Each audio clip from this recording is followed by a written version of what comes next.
Hello, a very warm welcome to our YouTube channel Daily PIB. Today's date is 31st July 2023. Let us start with our first news, and that is Swachh Bharat Mission. So if you want to get the PDF of this channel, you can go through the description link, or you can directly go to the Telegram and search Daily PIB. You can check out the PDF of this video over there. Okay, so let's start. The first news is Swachh Bharat Mission Urban SBMU 2.0. So this scheme is basically launched on October 1st, 2021 for a period of 5 years. Okay, so the vision of this scheme is to make India garbage free for the 100% for source segregation like जैसे कि हम देख रहे हैं कि जो garbage है वो अभी डोर टू डोर कलेक्शन उसका हो रहा है, जो उसका जो भी हमारे गार्बेज है उसका साइंटिफिक मैनेजमेंट किया जा रहा है ताकि हम ज़्यादा से ज़्यादा जो गार्बेज है उसको सेफली डिस्पोज कर सकें. ठीक है, ओके. नेक्स्ट इसका फीचर ये कह रहा है कि to ensure that no untreated faecal sludge और used water is discharged into the environment and all used water including sewerage and septage, grey water और ब्लैक वाटर.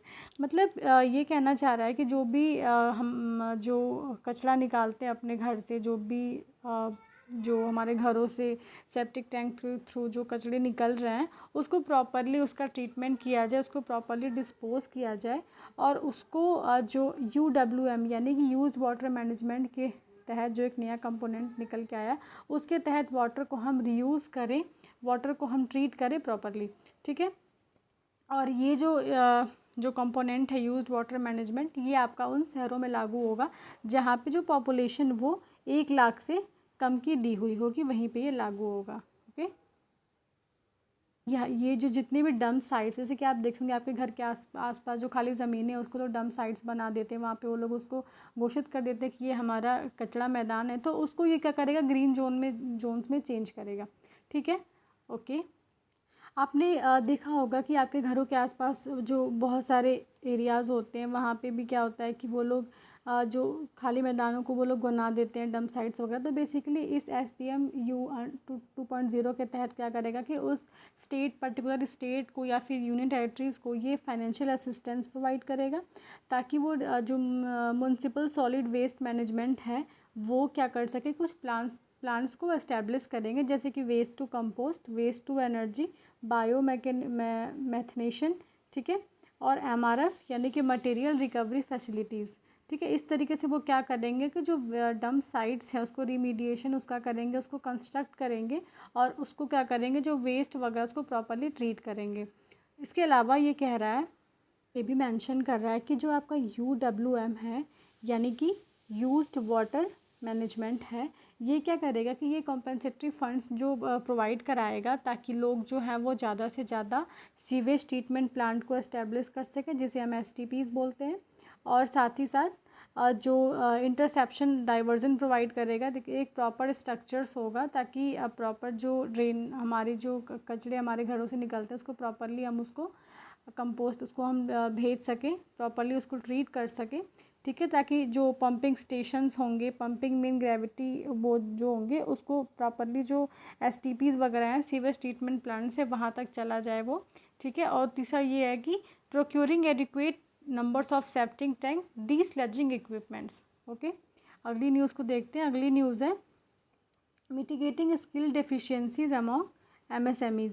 मतलब ये कहना चाह रहा है कि जो हमारी मिनिस्ट्री है MSME की, वो क्या कर रही है कि बहुत सारी स्कीम्स को इम्प्लीमेंट कर रही है ताकि जो लोगों की जो स्किल्स हैं जो MSMEs के लिए स्पेशली उसको वो और ज़्यादा एनहेंस कर सके.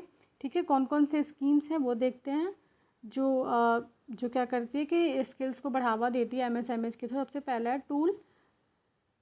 ये आपको बेसिकली देख लेना है एक बार PDF में, लेकिन मैं बोल देती हूँ. Tool rooms and technical institution scheme, technology centre system programme, assistance to training institution scheme, national scheduled caste and scheduled tribe hub scheme, coir Vikas Yojana, entrepreneurship skill development scheme.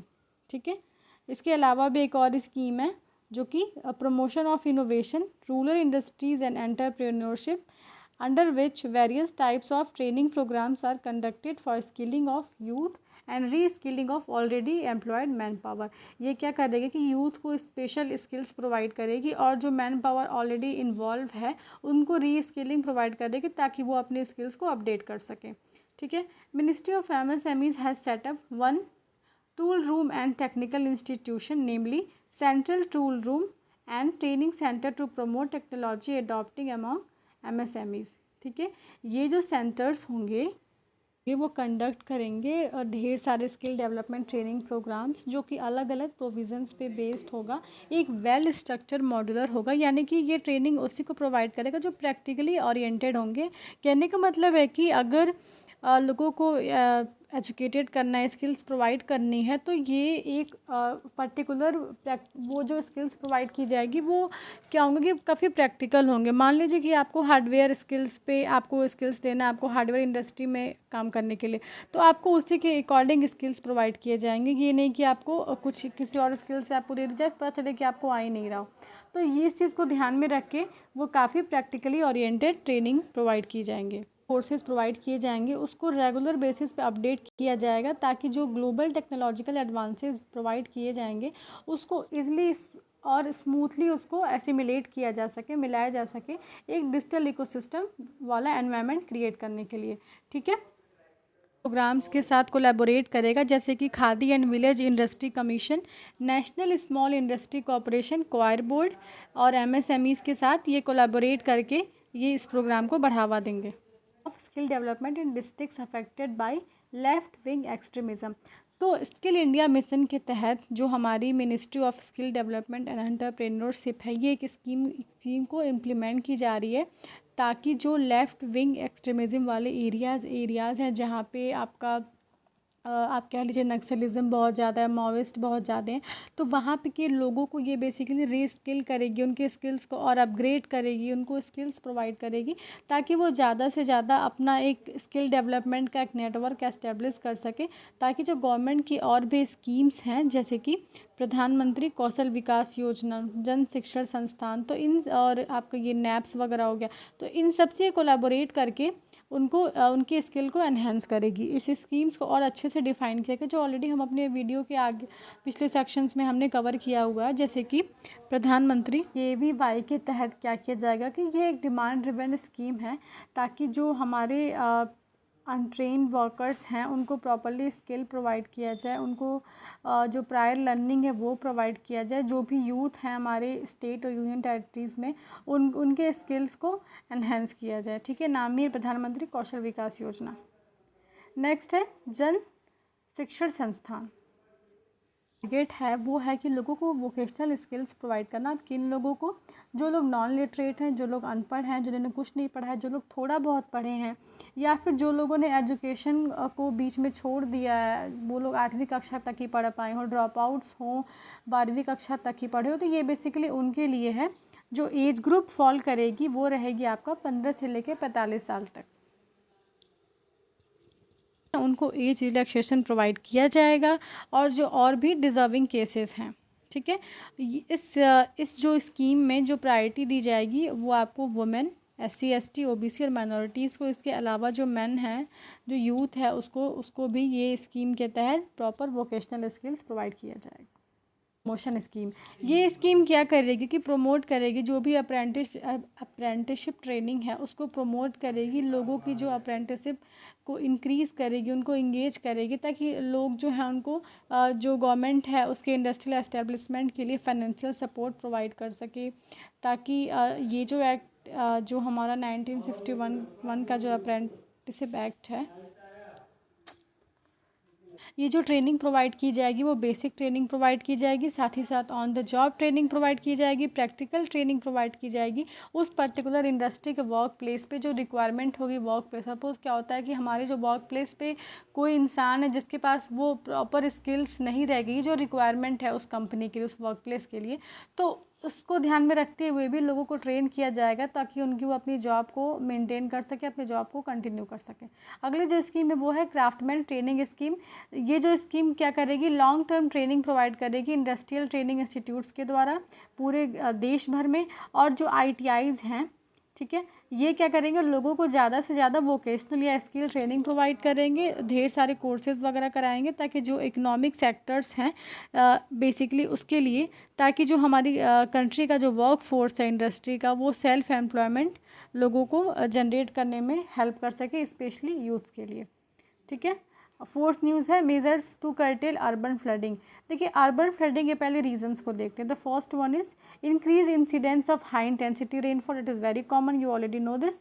और दूसरा अनप्लान ग्रोथ, अनप्लान तरीके से हमारी growth हो रही है, हम देख रहे हैं कि मतलब किस तरीके से हमने चाइना को भी पॉपुलेशन में पीछे छोड़ दिया है। उसके बाद है encroachment of natural bodies, natural bodies का जो जमाव हो जाना, आप देख रहे हैं किस तरीके से अभी यमुना नदी का जो पानी का जो लेवल था कितना ज़्यादा बढ़ गया था। और ये पुअर ड्रेनेज सिस्टम, ठीक है, ओल्ड है, काफ़ी पुराना हो चुका है और उसे प्रॉपर मेंटेन भी नहीं किया गया। सॉलिड वेस्ट मैनेजमेंट का भी काफ़ी बुरा हाल है। ठीक है। सीपेज का कम हो जाना, सीपेज हो जाना, उसकी रिड्यूस हो जाना उसमें।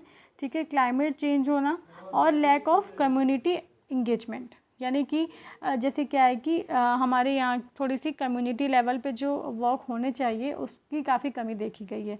तो ये कुछ रीज़न्स थे अर्बन फ्लडिंग के लिए लिए गए हैं। तो इसके लिए यूनियन गवर्नमेंट के द्वारा लोगों को ग्राउंड वाटर रिचार्ज के लिए और दूसरे नेचर बेस्ड सॉल्यूशन के लिए अर्बन फ्लडिंग को कम करने के लिए जो फ्लड प्रोन एरियाज़ हैं वहाँ पे जो अर्बन फ्लडिंग है उसको कम करने के लिए कुछ इनिशिएटिव्स लिए गए, जिसमें सबसे पहला है जल शक्ति अभियान। ठीक है। जल शक्ति अभियान जो है वो गवर्नमेंट ऑफ इंडिया इम्प्लीमेंट कर रही है कंट्री में। ठीक है। इसका जो स्पेशल एम्फेसिस दिया जाएगा वो दिया जाएगा आपका रेन वाटर हार्वेस्टिंग की तरफ, या फिर ग्राउंड वाटर रिचार्ज भी जिसको बोलते हैं। तो इसका मेन एम्फेसिस उसी पे किया जाएगा। ठीक है। और जिसका प्राइमरी एम होगा to effectively harvest the monsoon rainfall through creation of artificial recharge structures, यानी कि रिचार्ज स्ट्रक्चर्स के द्वारा जो रेन वाटर को उसको हम स्टोर करेंगे, वाटर शेड मैनेजमेंट होगा, recharge and reuse structures, intensive afforestation and awareness generation. ये हमारा जल शक्ति अभियान जो है काफ़ी यूज़फुल रहेगा जो अर्बन फ्लडिंग है उसको मिटिगेट करने के लिए। दूसरा है अमृत सरोवर मिशन। ये जो मिशन है उसको लॉन्च किया गया था ताकि हम डेवलप कर सकें और जो हमारी कंट्री के जो 75 वाटर बॉडीज़ हैं उसको रेजुविनेट कर सके, उसको रीन्यू कर सके, ताकि जो हम आज़ादी का अमृत महोत्सव सेलिब्रेट कर रहे हैं वो रेन वाटर हार्वेस्टिंग या रिचार्ज से उसको इंटरलिंक करने के लिए। एक और स्कीम है अटल भूजल योजना। काफ़ी कई बार आपने इसका नाम सुना होगा। तो अटल भूजल योजना का जो मेन प्रोविज़न है वो ये है कि जो लोकल कम्युनिटीज़ हैं, यानी कि बहुत ग्राउंड लेवल पे क्या होगा, जो विलेज लेवल पे लोकल कम्युनिटीज़ के द्वारा वाटर को स्टोर करना। अब ये एरियाज़ कौन कौन से हैं, वाटर स्ट्रेस्ड एरियाज़ हैं ऑब्वियसली। कहाँ कहाँ पे, गुजरात, हरियाणा, कर्नाटका, मध्य प्रदेश, उत्तर प्रदेश। और अटल भूजल योजना के तहत जो फोकस और demand side management of ground water and accordingly water saving intervention such as use of micro irrigation, इन सब चीज़ों का इस्तेमाल किया जाएगा। माइक्रो इरिगेशन, और आप जानते हैं कि जो माइक्रो इरिगेशन है, ड्रिप स्प्रिंकलर सिस्टम है, जो ये मेथड ऑफ इरिगेशन है, इससे पानी की काफ़ी बचत होती है। तो ये बेसिकली उस पर शिफ्ट करने को कह रहा है ताकि हम ज़्यादा से ज़्यादा पानी की बचत कर सकें, ताकि जो क्रॉपिंग पैटर्न जो हमारा शिफ्ट करने को ये रिक्वेस्ट कर रहा है, ताकि जो हाई इंटेंसिव क्रॉप्स हैं उसको भी हम ज़्यादा से ज़्यादा देख सकें, मल्चिंग के थ्रू ये सब चीज़ों से हम उनको बचा सकें। नेक्स्ट है under the Atal mission for rejuvenation and urban transformation, जिसको हम अमृत 2.0 स्कीम के नाम से जानते हैं। हार्वेस्टिंग करने की एक टेक्निक के बारे में सजेस्ट कर रहा है कि जो हमारा जो आपका जो स्टॉर्म वाटर है, यानी कि जो स्टॉर्म वाटर जो कलेक्ट हो रहा है through rains, through other means, उससे क्या करना है कि उसको ग्राउंड वाटर में चेंज करके, उसको कन्वर्ट करके फिर उसको एज अ हार्वेस्टिंग में यूज़ करना। ठीक है। और कह रहा है कि which is not receiving sewage effluent and creation strengthening of storm water drains around water body, मतलब जो स्टॉर्म वाटर है उसको वाटर बॉडी के अराउंड ड्रेन करना, ताकि जो पानी की रिक्वायरमेंट है वो इस स्टॉर्म वाटर के थ्रू फुलफिल हो सके। Okay, fifth point is Ministry of Housing and Urban Affairs has formulated model building bylaws MBBL 2016 for the states UAC। अब MBBL क्या है, MBBL का फुल फॉर्म है मॉडल बिल्ड बाईलॉज। इसमें क्या होगा कि जो भी बिल्डिंग्स हैं या प्लॉट साइज़ है, जिसका भी जो साइज़ है वो 100 स्क्वायर मीटर या उससे ज़्यादा है, इसको क्या होगा कि इसको मैंडेट कर दिया जाएगा ताकि आपको प्रॉपर रेन वाटर हार्वेस्टिंग करना होगा।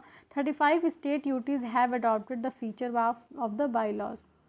35 स्टेट्स और यूटीज़ मिला के इसको अभी तक इम्प्लीमेंट वगैरह कर चुके हैं। ठीक है।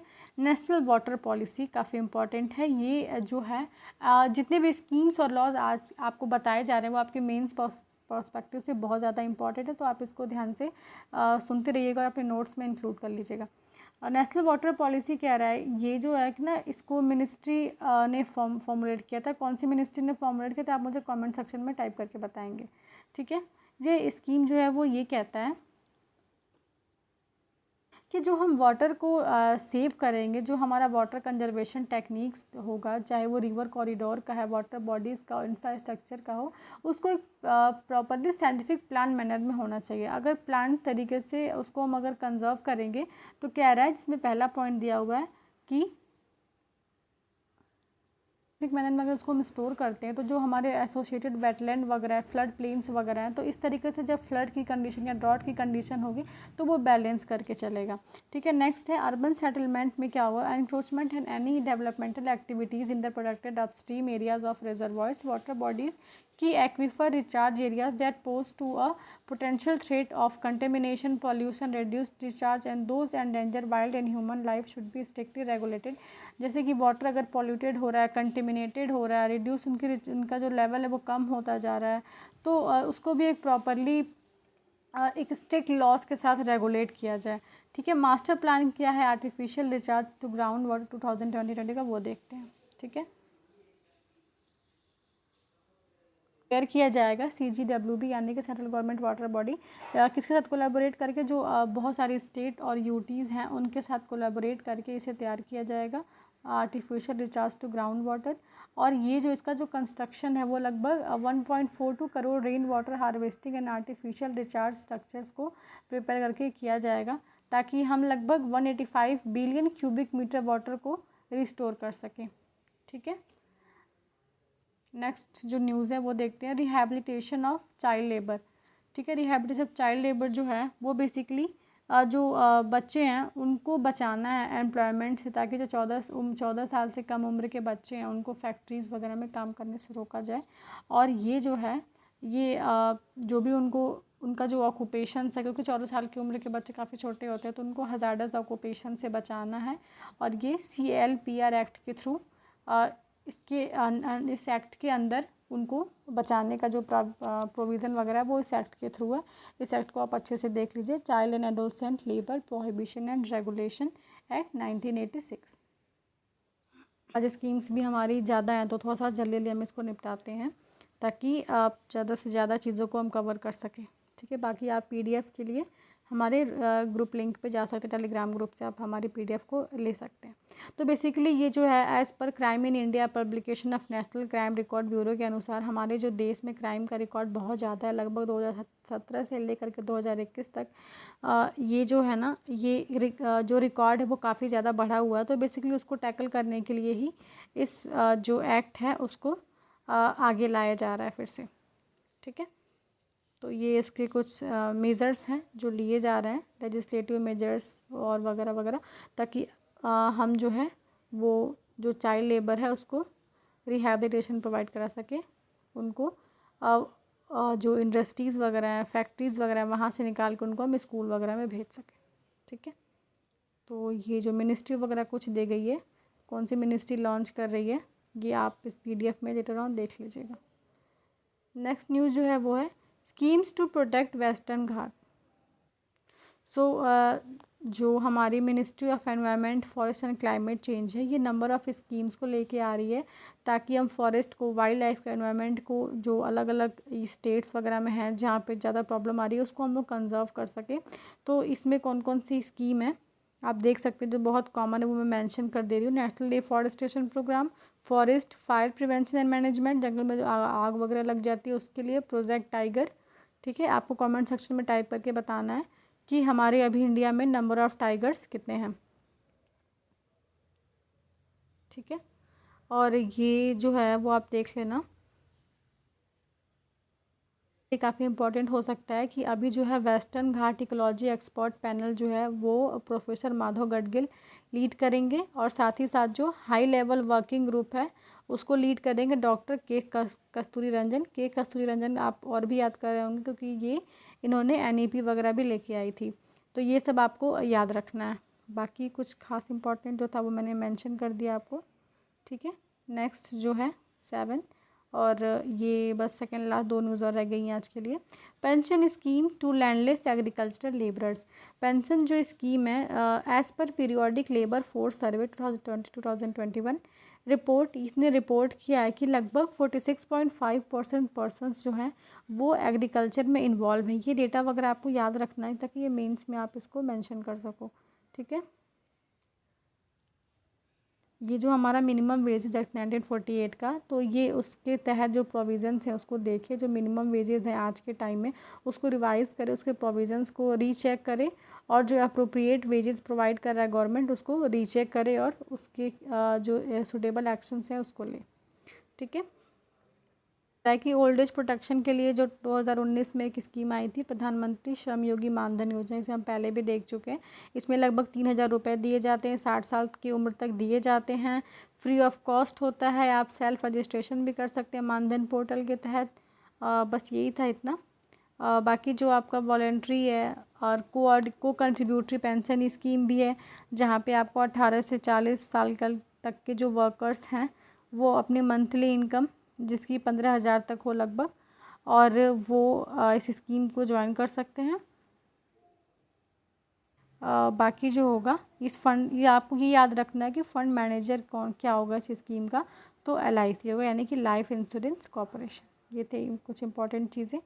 जो अब हमारी आज की आखिरी न्यूज़ है वो है कि आज की न्यूज़ थोड़ी लंबी हो गई है, सॉरी इसके लिए, लेकिन सारी इंपॉर्टेंट थी इसलिए कुछ छोड़ना उचित नहीं था। तो जो लास्ट है वो है decarbonising the India steel sector. तो ये क्या था ना कि जो शॉर्ट फॉर्म यानी कि फाइनेंशियल ईयर 2030 का था, तो उस समय जो ज़्यादा से ज़्यादा फोकस दिया जाना है, अभी हम देखे थे कि जो कार्बन एमिशंस है ना उसको कम करना, तो ताकि जो स्टील इंडस्ट्री से जो कार्बन निकलते हैं उसको ज़्यादा से ज़्यादा कम करना है। अब कम कैसे करेंगे, जब हम एनर्जी और रिसोर्स एफिशिएंसी को बढ़ाएंगे तभी तो वो कम हो पाएगा। तो इसके लिए हमें रेन्यूएबल एनर्जी रिसोर्सेज का ज़्यादा से ज़्यादा यूज़ करना होगा ताकि हम कार्बन एमिशंस को कम कर सकें, ठीक है। For the medium term 2030 to 2047, green hydrogen based steel making, the carbon capture, utilization and storage are the focus areas. Focus areas basically यही रहेंगे कि हम ग्रीन हाइड्रोजन की तरफ ज़्यादा से ज़्यादा फोकस करें।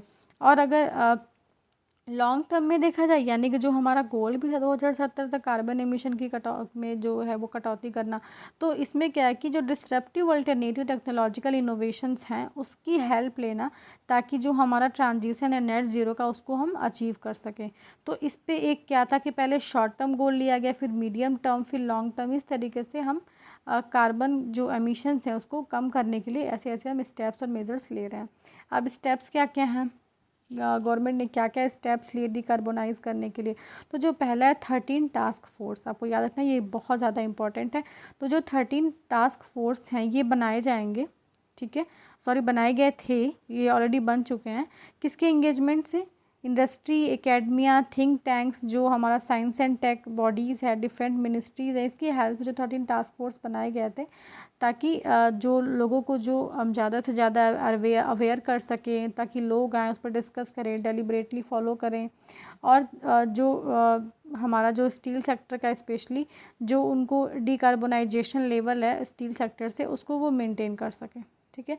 दूसरी है स्टील स्क्रैप रिसाइकलिंग पॉलिसी, ये भी आपकी जो स्कीम है वो 2019 में निकल के आई थी। बेसिकली ये है ना कि जो हमारा डोमेस्टिक जनरेटेड जो स्क्रैप हो रहा है, जो हम स्टील मेकिंग के लिए जो हम कोल का कंजप्शन बहुत ज़्यादा कर रहे हैं, तो क्योंकि कोल के कंजप्शन से बहुत ज़्यादा कार्बन निकलता है, तो इस तरीके से इसको कोल को जो है उसका यूज़ को कम करने की सलाह दी गई है। तो ये बात की गई है आपकी स्टील स्क्रैप रिसाइकलिंग पॉलिसी के तहत। तीसरी जो है वो है नेशनल ग्रीन हाइड्रोजन मिशन, आपको ऑलरेडी पता ही है कि ये बेसिकली जो है वो ministry of new and renewable energy के तहत ये अनाउंस की गई थी। उसके बाद है motor vehicles registration and function of vehicle scrapping facility rules सितंबर 2021। ये कहता है कि जो स्टील सेक्टर है ना, उसमें ज़्यादा से ज़्यादा उसको उसका ग्रोथ हो, उसका प्रमोशन किया जाए, लेकिन कार्बन एमिशंस को कम करते हुए। और 5th पॉइंट है national solar mission launched by MNRE इन जनवरी 2010। 2010 में ये लॉन्च हुआ था। इसमें क्या था ना कि सोलर एनर्जी के यूज़ को बढ़ावा देने के लिए, ताकि जो कार्बन एमिशन हो रहा है स्टील इंडस्ट्री से, उसको कम किया जा सके। ओके, नेक्स्ट जो है पैट स्कीम, पैट यानी कि perform achieve and trade scheme. ये भी नेशनल मिशन के तहत इस स्कीम को लॉन्च किया गया ताकि हम एनर्जी एफिशिएंसी को अपने बढ़ा सकें, जो स्टील एनर्जी उसको उसकी ग्रोथ को बढ़ा सकें, साथ ही साथ जो एनर्जी की जो कंजप्शन है उसको कम करें, ताकि हम बहुत ज़्यादा एनर्जी क्रिएट करने के लिए जो हम कार्बन एमिशंस कर रहे हैं वो अपने आप कम हो जाए। ठीक है, नेक्स्ट जो है आपका Japan's new energy and industrial technology development organisation NEDO, जिसको बोलते हैं मॉडल प्रोजेक्ट, ये भी एक स्कीम है। ठीक है, और साथ ही साथ जो मिनिस्ट्री ऑफ स्टील है, इसको ज़्यादा से ज़्यादा इंगेज किया जाना है, डिस्कस करना है, जो ढेर सारे स्टेक होल्डर्स हैं, ब्यूरोक्रेट्स हैं, कि किस तरीके से हम स्टील सेक्टर को डीकार्बोनाइजेशन की तरफ आगे बढ़ा सकते हैं।